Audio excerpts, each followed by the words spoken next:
Imaginez un peu, on est en 2005, et un livre d'histoire, un simple livre sur la traite négrière, va plonger la France dans une tempête médiatique, juridique, politique, absolument incroyable. Un historien se retrouve au cœur d'un procès qui va bien au-delà de ses recherches et qui va poser une question fondamentale. Qui a le droit d'écrire l'histoire? Alors, tout part de là, de cette phrase. Quelques mots lâchés dans une interview à un grand journal du dimanche, et voilà, c'est l'étincelle. Cette phrase, perçue par certains comme une véritable provocation, va mettre le feu aux poudres et transformer un débat d'historiens en une affaire nationale. C'est la grande question en fait. Comment est-ce qu'on en est arrivé là? Comment une recherche historique, un travail académique a pu déclencher une telle bataille juridique, diviser à ce point les intellectuels et toucher une corde aussi sensible dans la société française de l'époque? C'est ce qu'on va essayer de démêler ensemble. Bon, pour bien comprendre, il faut revenir au point de départ. Un homme et son livre. À sa sortie en 2004, ce livre ne fait pas de vagues. Pas du tout. Il est même plutôt bien accueilli dans les cercles universitaires. C'est vu comme une synthèse sérieuse, globale, un travail d'historien somme toute assez classique. Personne, à ce moment-là, n'imagine la polémique qui se prépare. Alors, c'est là que ça devient intéressant. Le cœur de la thèse de Grenouillot, c'est de comparer ce qu'il identifiait comme les trois grands systèmes de traite. D'un côté, la traite transatlantique, celle qu'on connaît le mieux, organisée par les Européens. De l'autre, la traite orientale, vers le monde arabo-musulman, beaucoup plus longue. Et enfin, la traite intra-africaine, qui existait bien avant les autres et qui les l'a en partie alimentée. Et voilà l'idée qui va tout faire basculer.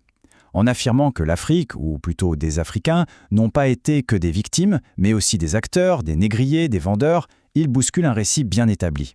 L'idée d'un crime commis uniquement par des bourreaux blancs sur des victimes noires. C'est cet argument-là qui va se retrouver au centre de toutes les critiques. Et là, on change complètement de dimension. On passe du débat académique à la réaction explosive sur le terrain juridique et militant. On passe des livres au tribunal. Pour comprendre ce qu'il a à suivre, il faut absolument avoir ça en tête. En France, depuis 2001, il y a la loi Taubira. Ce n'est pas juste un symbole, c'est une loi qui qualifie juridiquement la traite transatlantique de crime contre l'humanité. Et sans cette loi, aucune poursuite contre l'historien n'aurait été possible. Et donc, la plainte est déposée. Elle est menée par des collectifs militants avec des figures comme Patrick Karam ou l'écrivain Claude Ribes. Pour eux, les propos de Grenouillot dans la presse sont une insulte à la mémoire des victimes. L'accusation est d'une gravité extrême, négation de crimes contre l'humanité. Rien que ça. Et l'affaire s'envenime très vite, parce que la demande ne se limite plus au tribunal. On réclame sa suspension de l'université, on l'accuse de révisionnisme. Le mot est lâché. Le débat quitte complètement le terrain de l'histoire pour devenir une question de liberté de recherche et de liberté d'expression. Quand on regarde la chronologie, c'est fou de voir à quel point tout s'accélère. En à peine un an, on passe de la publication d'un livre universitaire à une crise nationale qui fracture la société française. C'est allé à une vitesse folle. Évidemment, face à cette menace judiciaire, le monde universitaire réagit. Mais alors, pas du tout de manière unie, c'est le moins qu'on puisse dire. On assiste à une véritable guerre de pétition. D'un côté, il y a Liberté pour l'histoire, qui rassemble des grands noms et qui dit en gros « Attention, l'histoire ne doit pas être dictée par la loi ou les tribunaux ».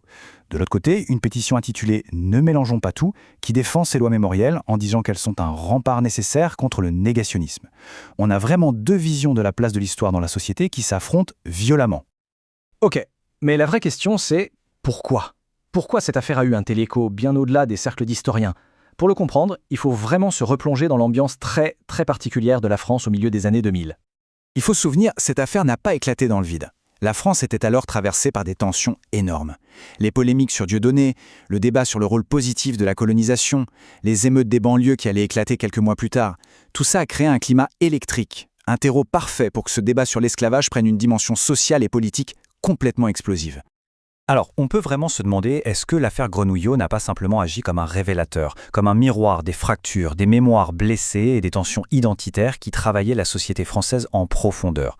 Peut-être que ce n'était que la goutte d'eau qui a fait déborder un vase déjà bien plein. Alors, comment tout ça se termine? Et surtout, qu'est-ce qu'il en reste aujourd'hui? Parce que l'impact de cette affaire a largement dépassé les frontières de la France. Finalement, le procès n'aura même pas lieu. En février 2006, sous la pression médiatique et face à une mobilisation très forte en faveur de la liberté des historiens, les plaignants retirent leur plainte. Ils expliquent leur geste en parlant d'un rouleau compresseur et d'un sentiment d'incompréhension. La bataille juridique s'arrête là. Mais le débat de fond, lui, est loin d'être terminé. Et ce débat de fond nous mène bien au-delà de la France. Ce qui est fou, c'est que les traces de cette histoire, on les retrouve parfois là où on s'y attend le moins, dans la langue de tous les jours. Par exemple, au Maghreb, le mot « abid », qui veut dire « esclave », est encore parfois utilisé pour désigner une personne noire. C'est un vestige linguistique hyper puissant d'une autre histoire de la traite, une histoire souvent passée sous silence. Car oui, l'un des effets assez inattendus de cette polémique, c'est qu'elle a braqué les projecteurs sur un sujet qui était souvent tabou, la traite arabo-musulmane. Des auteurs comme le Sénégalais Tidiane Diaye ont depuis parlé de génocide voilé en essayant de briser un silence qui, disons-le, arrangeait beaucoup de monde. Et pour bien comprendre de quoi on parle, les chiffres donnent le vertige. On estime à 17 millions le nombre de personnes déportées durant cette traite sur plus de 13 siècles. 17 millions. C'est une échelle de temps et de volume qui est juste ahurissante. Mais ce qui est peut-être encore plus frappant, ce n'est pas ce chiffre, c'est le suivant. Sur ces 17 millions de déportés, on estime qu'il ne reste aujourd'hui qu'environ 1 million de descendants. Et la raison principale, c'est la pratique quasi systématique de la castration des hommes, qui visait justement à empêcher la formation de communautés noires durables. C'est ce qui explique un impact démographique aussi dévastateur. Au final, qu'est-ce qu'il faut retenir de toute cette histoire ? C'est que l'affaire Grenouillot a été bien plus qu'un simple procès. Elle est devenue un symbole de la tension, toujours pas résolue, entre trois choses. Le travail de l'historien, qui est froid, qui compare, qui met à distance. La mémoire collective des descendants, qui est chaude, qui est une question d'identité et de douleur. Et puis la loi, qui essaie d'établir une vérité officielle. Et ça nous laisse avec une interrogation fondamentale, une question qui est toujours aussi brûlante aujourd'hui. Finalement, qui est le gardien légitime du passé ? Est-ce que c'est le chercheur, dans ses archives, le parlementaire, dans l'hémicycle, ou bien est-ce que ce sont les peuples, celles et ceux dont l'identité même a été forgée par cette histoire ? La question, elle, reste complètement ouverte.